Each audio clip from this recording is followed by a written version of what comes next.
নষ্ট করেছে। আমার চোখের সামনে সেনাবাহিনীর ভ্যানে বসে আছে, আমার সামনে মারামারি হচ্ছে। আমরা গিয়ে ডাক দিলাম দৌড়ে গিয়ে, ভাই আপনারা কিছু দেখেন না কেন? বলে যে উপজেলা নির্বাহী অফিসারকে একটা ফোন দেন।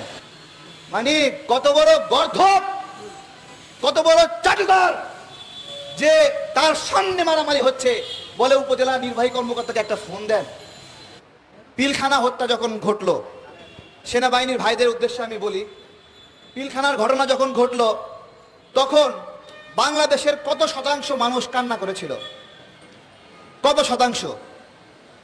মানে 100 ভাগের মধ্যে 1 ভাগও এরকম পাওয়া যাবে না যারা কান্না করেনি।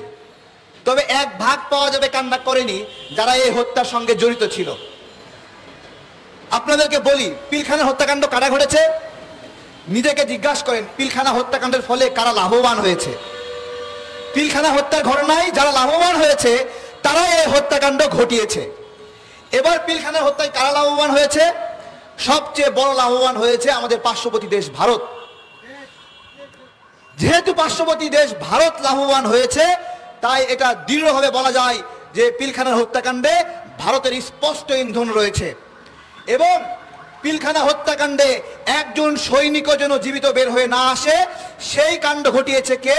আমাদের প্রধানমন্ত্রী শেখ হাসিনা এবং সেই সময়ের স্বরাষ্ট্রমন্ত্রী। তারা ইচ্ছাকৃতভাবে একজন সেনা অফিসার যেন জীবন্ত বের হয়ে না আসতে পারে এই ব্যবস্থা করেছেন। কিভাবে এই ব্যবস্থা করলেন? তারা সেনাবাহিনীকে উদ্ধারের জন্য সেনা কর্মকর্তাদেরকে ফোর্স নিয়ে ভিতরে ঢুকতে দেন নাই। এই দিচ্ছে দেবেন এই নাটক করেছে। আর মুন্নি সাহা নামের এক সাংবাদিককে বাইরে রাখিয়ে দিয়েছেন, একটু পর পর বক করেছে। সারা বাংলাদেশের দৃষ্টি এখন মুন্নি সাহার দিকে।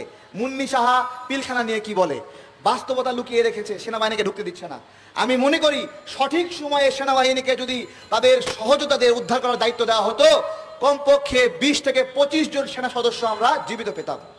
শুধু 20-25 জন না, যদি একজনকেও জীবিত পাওয়ার সম্ভাবনা থাকতো, আমি মনে করি সমস্ত বিডিআর সদস্যকে হত্যা করে হলেও একজন সেনা কর্মকর্তাকে বাঁচানো উচিত ছিল। অন্তত সেজন্য সঠিক ঘটনা দেশের স্বার্থে প্রচার করতে পারে, প্রকাশ করতে পারে, এই জন্য হলেও একজন সেনা কর্মকর্তাকে বাঁচানোর জন্য হলেও সমস্ত বিডিআরকে ওই সময় যারা খুনের সঙ্গে জড়িত তাদেরকে মেরে ফেলে হলেও একজনকে বের করে আনা উচিত ছিল। তাহলে এইরকম একটা হত্যাকাণ্ড ঘটে গেল, কোনো ভালো তদন্ত হলো না। সেনাবাহিনীর ভাইদেরকে বলি, আপনারা কি তদন্ত চান? আপনারা কি বিচার চান? রক্তের মধ্যে সেই স্নায়ুক তাড়না কাজ করে? যদি কাজ করে তাহলে বলি জনগণের সরকার নিয়ে আসেন, জনগণের সরকার ক্ষমতায়ন করেন, তাহলে আপনারা বিচার পাবেন। আরে ভাই, বিএনপিকে আনতে হবে না, জামাতকে আনতে হবে না, তত্ত্বাবধায়ক সরকার আনেন 3 বছরের জন্য। 3 বছর, এই 3 বছরের মধ্যে 1.5 বছরের মাথায় পিলখানা হত্যার রহস্য বের হয়ে যাবে, সমস্ত খুনিকে বিচার করা যাবে। পিলখানা হত্যার সময় এত মানুষ কান্না করেছিল, আমি মনে করি সেনাবাহিনীতে আরেকটা বিপর্যয় ঘটলে এখন 2024 সালে এসে এত মানুষ মনে হয় কান্না করবে না। কারণ সেনাবাহিনী 2014 সালে যে ভাদর নাচ দেখিয়েছে, 2018 সালে যে ভাদর নাচ দেখিয়েছে, এই ভাদর নাচের পরে সেনাবাহিনী বিপদে পড়লে সেনাবাহিনীকে আর ওই মায়া দেখাবে না। ঠিক আছে, দেখাবে না, কারণ ওই মায়াটা সেনাবাহিনী নিজে নষ্ট করেছে। আমার চোখের সামনে সেনাবাহিনীর ভ্যানে বসে আছে, আমার সামনে মারামারি হচ্ছে। আমরা গিয়ে ডাক দিলাম দৌড়ে গিয়ে, ভাই আপনারা কিছু দেখেন না কেন? বলে যে উপজেলা নির্বাহী অফিসারকে একটা ফোন দেন। মানে কত বড় গর্ধব, কত বড় চাটুকার যে তার সামনে মারামারি হচ্ছে, বলে উপজেলা নির্বাহী কর্মকর্তাকে একটা ফোন দেন। চিন্তা করতে পারেন? আরে একটা রিক্সা চালকের সামনে যদি কোনো মানুষ খুন হয়, রিক্সা চালক তাকে উঠায় নিয়ে রিক্সায় করে হাসপাতালে নিয়ে যায়। সেনাবাহিনীর ভ্যানে কোনো আহত মানুষের শরীর ওই ভ্যানে ওঠে নাই, ওই দিনে ওঠে নাই, সেনাবাহিনীর সাহস হয় নাই ওঠাতে। একটা পথচারী কোনো মানুষ আহত দেখলে তাকে উঠায় নিয়ে যায়, সেনাবাহিনীর এতটুকু মায়া হয় নাই। ভোট কেন্দ্রে মানুষের মাথায় বাড়ি দিয়ে রক্ত ঝরাচ্ছে, সেই মাথা ফেলে যাওয়া লোককে সেনাবাহিনী উদ্ধার করে হাসপাতালে নেয় নাই। এই জন্যই আমরা লিখেছি, 18তে যা দেখাইছেন এইবার ব্যারাকে ফিরে যান। Go back to barrack, we don't need you. আমাদের দরকার পিলখানা হত্যার আগে যে সেনাবাহিনী, সেই সেনাবাহিনী দরকার, সেই চৌকস সেনাবাহিনী দরকার। পিলখানা হত্যাকাণ্ডের মাধ্যমে শেখ হাসিনা বাংলাদেশের দুইটা চৌকস বাহিনী, বিডিআর এবং সেনাবাহিনী, দুইটাকেই হিজরা বাহিনীতে রূপান্তরিত করেছে। স্বীকার করেন না করেন, এবং শুধু হিজরা না, ভারতের আজ্ঞাবহ বাহিনীতে রূপান্তরিত করেছে। সেনাবাহিনী গাড়ি নিয়ে বের হয়েছে। কি করতে চান? উদ্দেশ্য কি? কেন রাস্তায় নেমেছেন? আওয়ামী লীগকে রক্ষা করার জন্য? জনগণ যেন আওয়ামী লীগের উপর চড়াও না হয়, সেই চড়াও হওয়া থেকে বাঁচানোর জন্য। সেনাবাহিনীর সদস্য কত?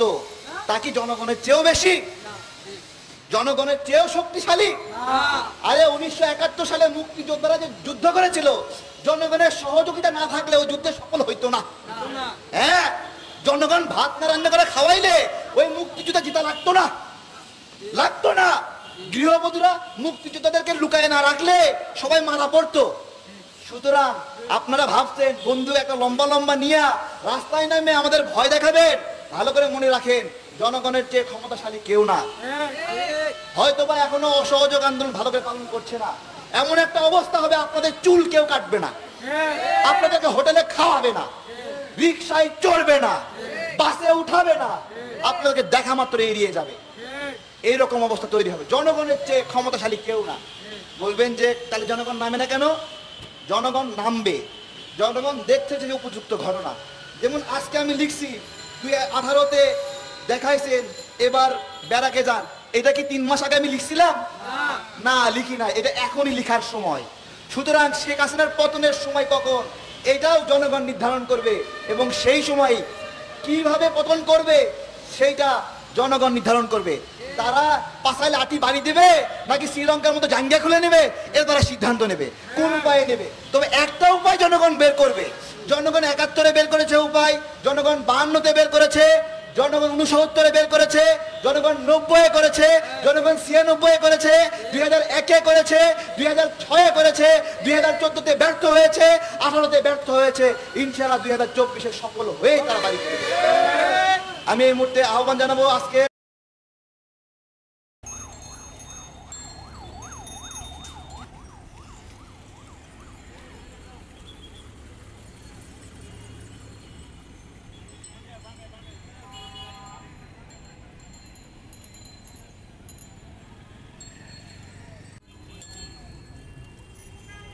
দিয়া খাইতে যাইতেছে দিয়া।